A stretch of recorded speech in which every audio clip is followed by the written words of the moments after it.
Olá, pessoal! Mais uma vez estamos aqui e dessa vez nós vamos fazer um trabalho um pouco diferente.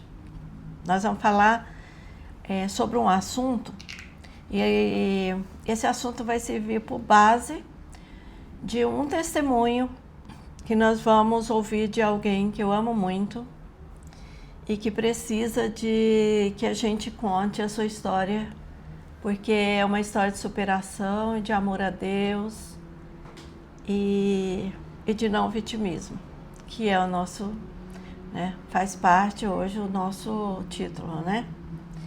Então, todos que vão se inscrever aí, que vão curtir, que vão compartilhar, fique sabendo, quero dizer que a gente está orando por vocês. E Deus vai abençoar e vai recompensar a todos, ok? Então vamos ao vídeo.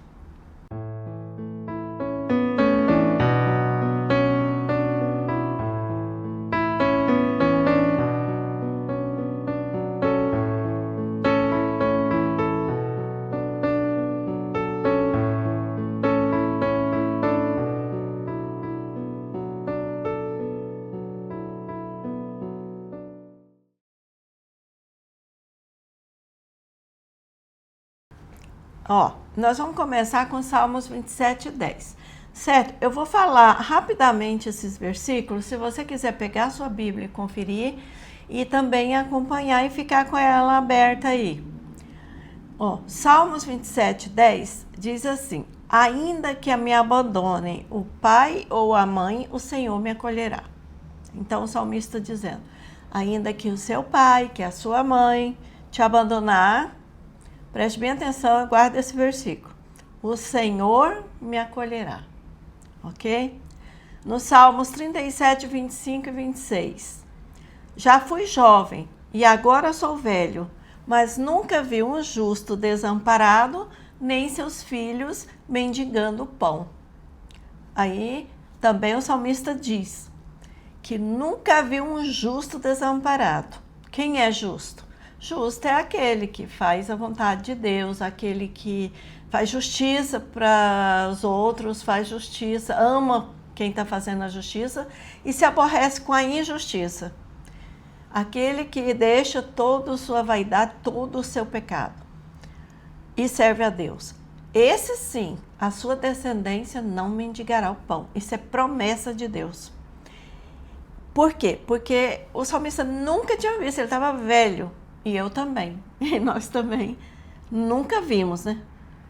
Os descendentes de uma pessoa justa ficar por aí mendigando pão. Nós nunca vimos. Essa pessoa, o justo, ele é sempre generoso e empresta com boa vontade, seus filhos serão abençoados. Muitas vezes você não faz para receber, né? Você faz por amor às pessoas. Só que depois você vê até seus filhos recebendo, seus netos recebendo. Porque Deus, ele é justo. E aquele que é justo recebe, justiça. Aí, passando daí, a gente vai para 1 Samuel 23, de 15 a 16. Aqui fala de Davi, quando ele estava em Oreza, no deserto de Zif, soube que Saul tinha saído para matá-lo. Então, Saul era uma pessoa que estava totalmente dominada pelos demônios, Saul tinha sido um rei bom no início, ele tinha sido uma boa pessoa, mas ele deixou os demônios entrar na vida dele. Tanto é que quando Davi ainda era um adolescente, ia lá tocar harpa para os demônios saírem da vida de Saul. Então, Saul era uma pessoa má devido aos demônios que habitavam nele. No entanto, o filho dele, isso aí também eu quero que vocês gravem, que é a questão de decisão de ter Deus ou de ter o demônio na vida. Saul escolheu ter o demônio na vida. Jonatas, que era o filho dele, já decidiu servir a Deus junto com Davi, Já decidiu ser bom. Então, é decisão. O versículo 16 diz assim, e Jonatas, filho de Saul, foi falar com Davi em Oreza e o ajudou a encontrar forças em Deus. Pensa bem. Jonatas poderia estar defendendo o pai dele, ou poderia falar, não, eu vou ser igual meu pai, eu vou ser mau, eu vou ser um... Não, ele resolveu servir a Deus, ser justo, viu que Davi não merecia ser morto por Saul, então ele falou, meu pai está errado. Ele foi justo, porque ser justo é isso, né? Não é defender quem está errado. Quem defende quem está errado está sendo injusto. Então ele foi lá e ajudou Davi. Eu quero que você grava isso. Não é porque o pai dele era mau que ele tinha que decidir ser mau também, ok? Então, 2 Coríntios 4:2 é o último versículo que eu vou falar, porque aí a gente vai começar o vídeo da forma diferente, como eu disse. Antes, renunciamos... esse aqui está em 2 Coríntios 4:2, né? Falei, né? Antes renunciamos aos procedimentos secretos e vergonhosos. Antes renunciamos aos procedimentos secretos e vergonhosos. Não usamos de engano, nem torcemos a palavra de Deus. Não usamos de engano, nem torcemos a palavra de Deus. Ao contrário, mediante a clara exposição da verdade, recomendamos-nos a consciência de todos diante de Deus. Essas palavras são as palavras de Paulo aos Coríntios, certo? Então, guardem bem aquilo que a gente leu, que agora a gente vai entrevistar o senhor David Vieira Reis, que está aqui do meu lado, o meu verdadeiro e único amor, e eu já conheço uma parte da história dele, mas tem umas partes que talvez nem eu conheça ainda, né? Porque ele é de pouco falar. E até por isso a gente vai começar falando, ele vai começar dizendo como é que foi o início e os traumas por tudo que ele passou. Olá pessoal, estamos de volta. Agora contando um pouco de mim mesmo, né? Baseado nesse assunto bíblico que foi relacionado agora há pouco. Então, quero te perguntar, né? Primeira coisa que eu quero que você esclareça, né? Para servir de testemunho para quem está nos ouvindo, né? Uma coisa que eu já sei é que a sua mãe se casou e engravidou de você e o seu pai foi embora e abandonou vocês. Tá, até aí eu sei. Mas me fala, a partir do momento, né? Porque você não lembra, mas a sua avó deve ter contado. A partir do momento que a sua mãe deu à luz a você, como foi e foram as dificuldades? Bom, eu quero dizer que eu nasci na zona rural, nos anos 50, numa localidade chamada Sítio Bandeira, pertencente ao município de Guiratinga, Mato Grosso. Então, naquela época que eu nasci, as coisas eram um pouco diferentes, né? Dava-se a luz em casa, com a parteira e tal.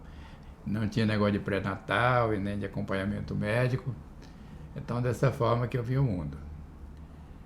E, pelo que eu pude compreender com as conversas, né, com a minha avó que me criou,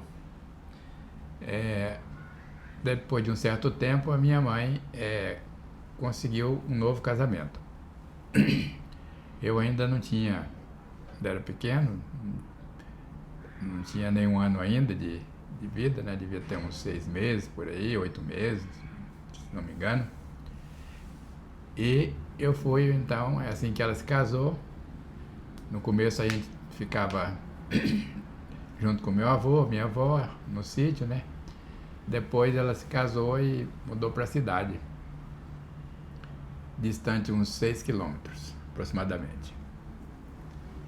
E durante os primeiros períodos foi tudo muito bom, mas passado algum tempo a minha avó percebeu que as coisas não iam bem pro meu lado, né?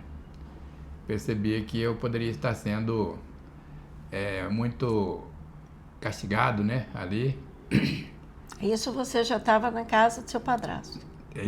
Justamente, estava junto com o padrasto e ele não foi uma boa pessoa para mim, foi equivalente ao Saul, né? Que cuidou de Davi, mas depois queria exterminá-lo.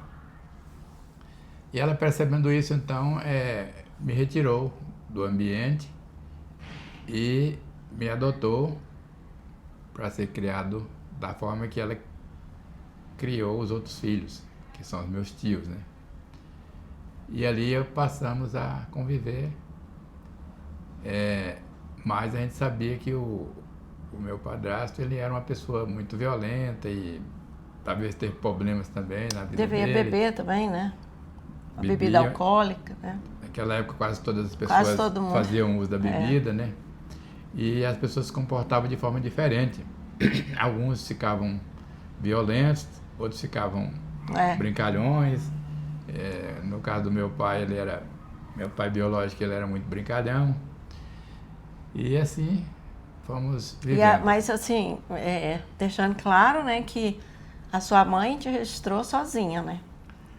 O meu avô, né, fez o registro constando apenas o nome da minha mãe, não constando o nome do pai, porque ele tinha me abandonado. E ele não morava mais na região também, né? E eles também preferiam que ele não se aproximasse, porque tinha aquelas divergências, né, e não gostou do comportamento e procurou me afastar deles, né? Eu não percebia isso e fui levando a vida, né? Mas a gente percebia que faltava alguma coisa, né? Só que eu pensava assim, mas como, né? Todo mundo tem um pai, eu só tenho meu avô e minha avó. E depois de certo tempo, meu avô se afastou da minha avó e ficou só ela mesma, só eu e ela, né? Aí, já foi o terceiro trauma aí, né? Exatamente. Aí, chegando a época dos estudos, no início, né? Eu fui encaminhado ao colégio mais próximo para ali ser alfabetizado. E aquela escola era uma coisa nova para mim, né? Que eu não tinha alguém que ensinava em casa. Eu cheguei lá sem saber nada, né? Não sabia nem o alfabeto, nem as primeiras vogais, né? E ali tive certa dificuldade, mas depois fui pegando o ritmo, mas não deu muito certo a minha permanência na escola, devido a ser uma escola de periferia e tinha crianças de todo tipo, né? E eu não conseguia me entrosar e tinha aquela certa dificuldade. Você já tinha esse problema, essa dificuldade, né? Não tinha irmão, né? Comunicação, então, né? Não tinha irmão em casa, ficou difícil para fazer um entrosamento. E aí a minha avó decidiu me mudar de colégio.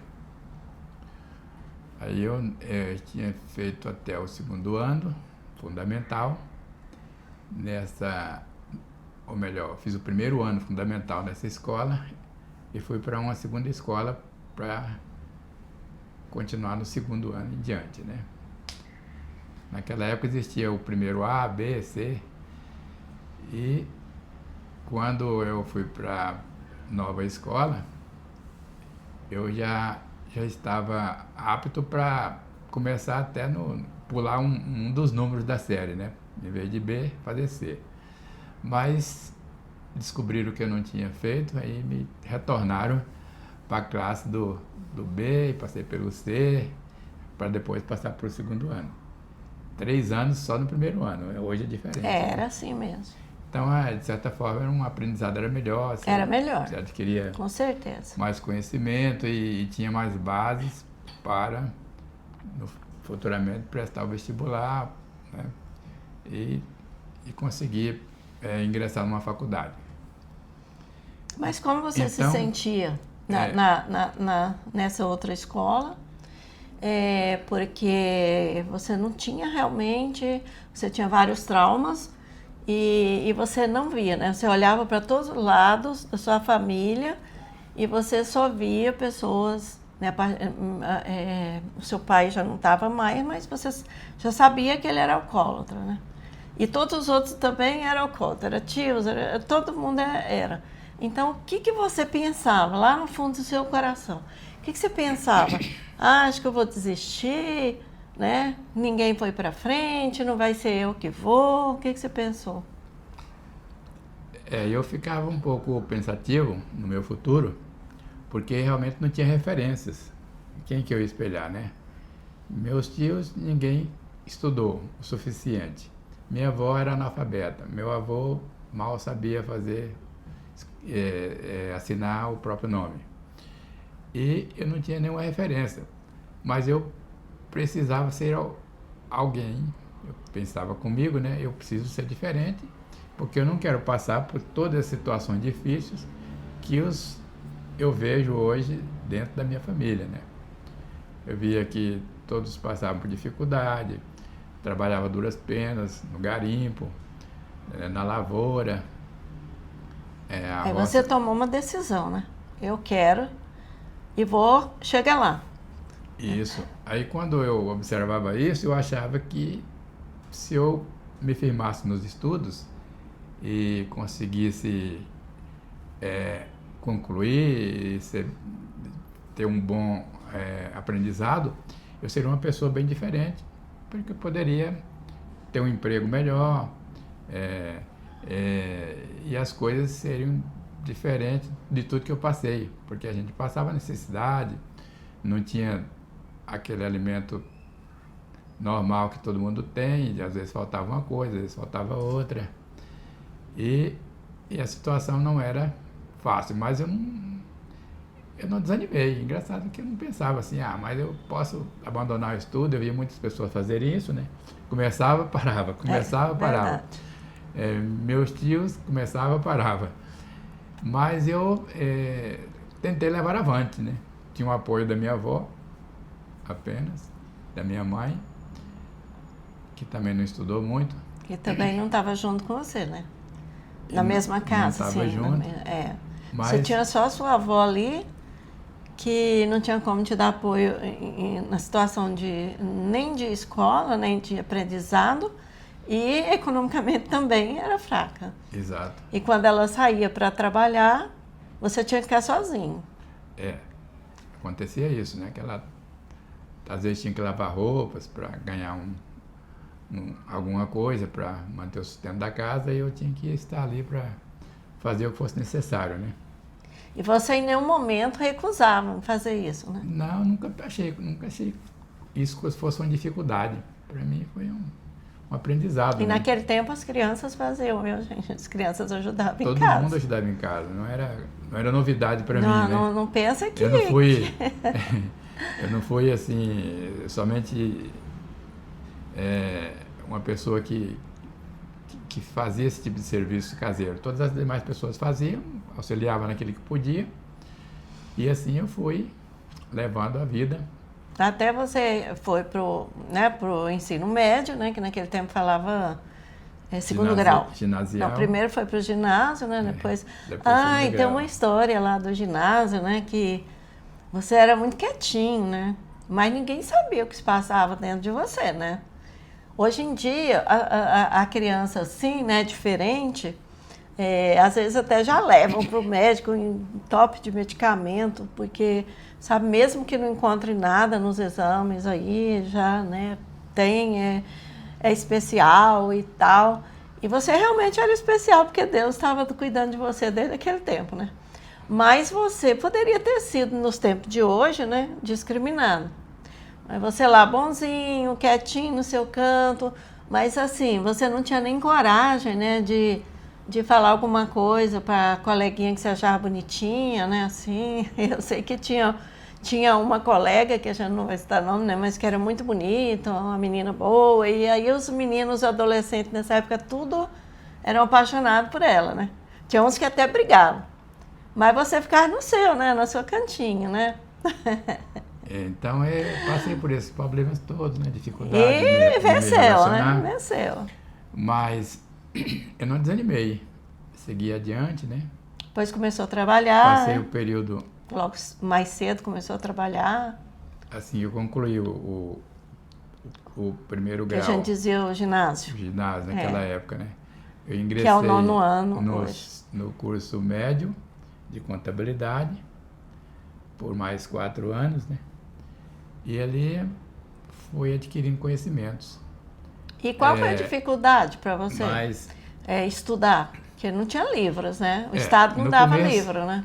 No começo foi terrível, porque assim que eu precisei de ajuda, né, para adquirir alguns livros, algumas que eram usados na época, assim que a gente ia para o ginásio, era diferente. O currículo, né, tinha que ter um livro para cada matéria, né? E tinha também um exame de admissão que a gente fazia antes, como se fosse um mini vestibular. Aqueles que não passassem nesse exame não ingressavam, tinha que voltar lá, repetir o ano novamente e depois tentar no ano seguinte. E é por isso que nós, né, do seu tempo, do meu também, que foi um pouco depois, mas aprendemos mesmo, né? Aprendemos a escrever, né? Não tivemos nunca dificuldade, né, com texto, que você tem que como fala, avaliar um texto, discernir o que aquele texto está dizendo, que hoje em dia a maioria forma na faculdade não sabe fazer isso, né? Então, eu consegui esse livro para estudar o programa de admissão, uma espécie de uma apostila, um livro bem volumoso, né? E através de ajuda de um amigo, um vizinho da minha mãe, que me conheceu e decidiu me ajudar.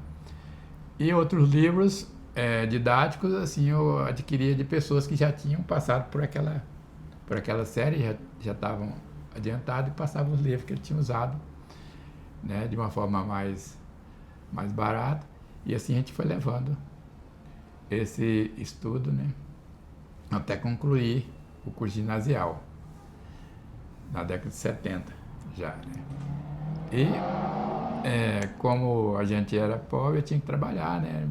Fazer alguns serviços. Aliás, devia ser assim até hoje, todo mundo tem que trabalhar, né? Trabalhava e estudava, né? Com 14 anos aí, todo mundo já trabalhava fora, né? O estudo era no período da tarde, né? O período matutino. Mas hoje é proibido, viu, gente? Hoje a criança só pode trabalhar se for para fazer novela, né? Ou fazer vídeo na internet, aí pode. Mas se for para ajudar a mãe em casa, tá explorando da criança. Se for para fazer um serviço fora, nossa, a criança tem que brincar. E você brincava também, não brincava? Na época de muito pequeno, assim, né? Até uns 10 anos, ainda brincava um pouco. Depois dava disso, tempo brincar. Aí já foi começar a trabalhar e já tinha que ajudar, né? Fazer o que era possível. Fazia bicos, trabalhava de auxiliar de pedreiro, tudo que aparecesse, né? Você tinha que fazer. Fazia vendas, né? Isso, vendia as coisas, né? A minha avó plantava, a gente vendia verduras na rua. E não tinha vergonha disso não, né? Não, porque era normal, porque todas as crianças... Não, e era um trabalho, e é ainda, né? Um trabalho digno, né?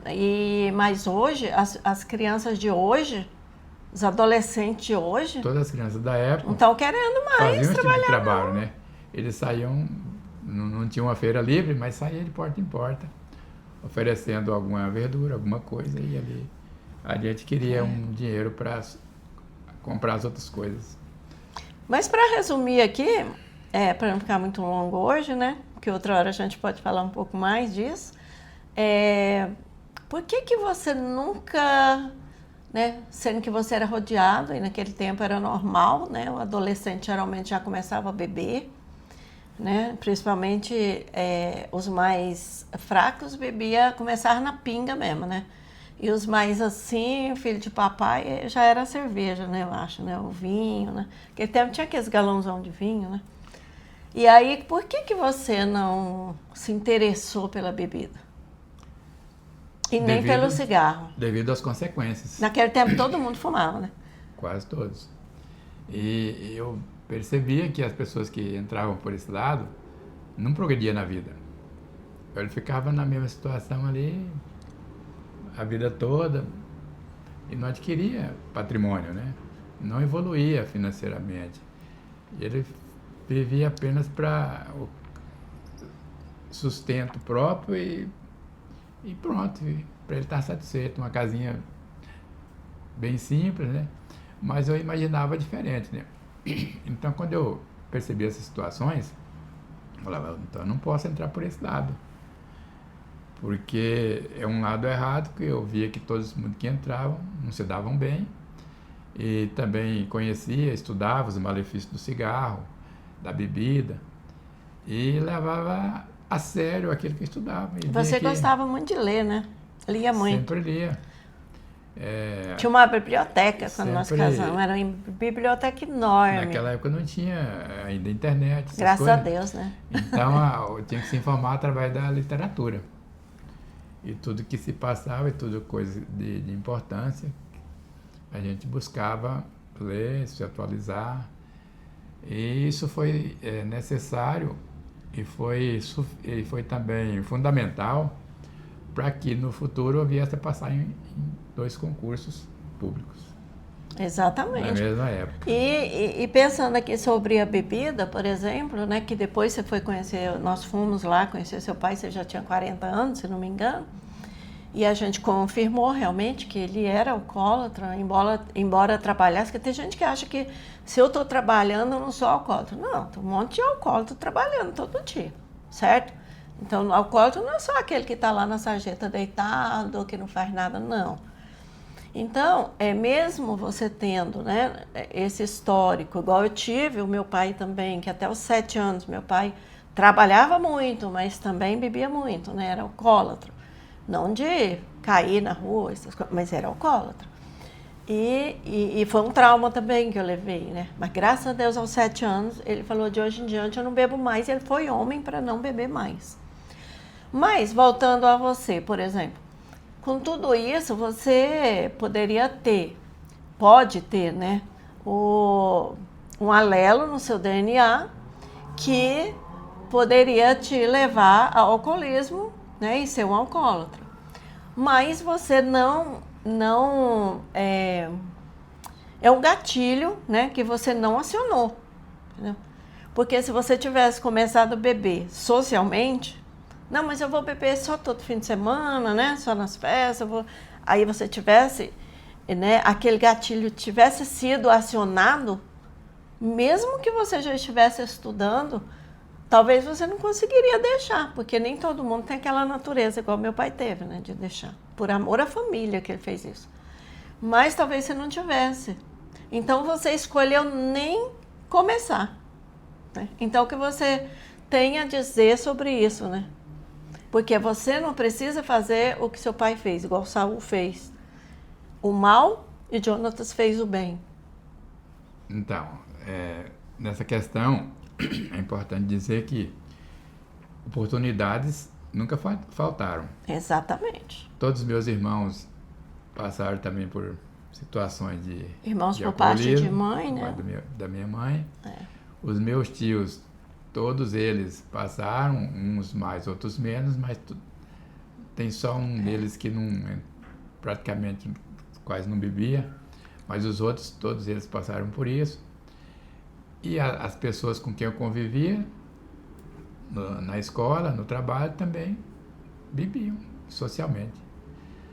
E como eu não me relacionava, não estava lá no meio da rodada dele, não fazia parte das festas, do grupo de amigos. É assim. isso que é o problema, né? Os Isso- amigos, né? Isso até me ajudou de uma certa forma, porque aí eu pude enxergar que aquela pessoa, a conduta dele não era boa, né? E que o futuro dele podia ser bem complicado. Família destruída.